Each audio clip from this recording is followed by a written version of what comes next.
تريزيجيه بشكل رسمي مش هيلعب المباراه بتاعت بكره، وخرج بره القائمه بسبب الاصابه اللي جات له في مباراه نادي الزمالك. انا بس عايز اقول حاجه، اولا قبل اي حاجه يعني ربنا يشفيه يا رب ويقوم بالسلامه ان شاء الله، واهم حاجه سلامه اللعيبه.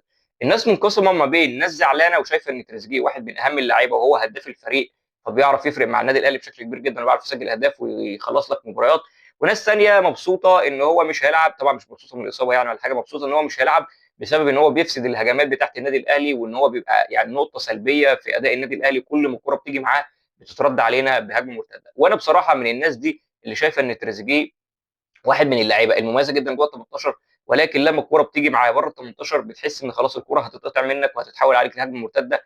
فواحد من اكثر اللعيبه اللي كانوا سيئين جدا في مباراه الزمالك وعلى مدار ماتشات كتير جدا بيبقى هو السبب ان كل الفرص اللي بتجيلك والهجمات اللي بتجيلك بتتحول عليك لمرتده وبيفسد كل الهجمات.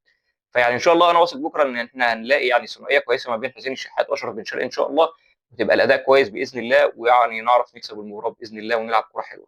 السلام عليكم.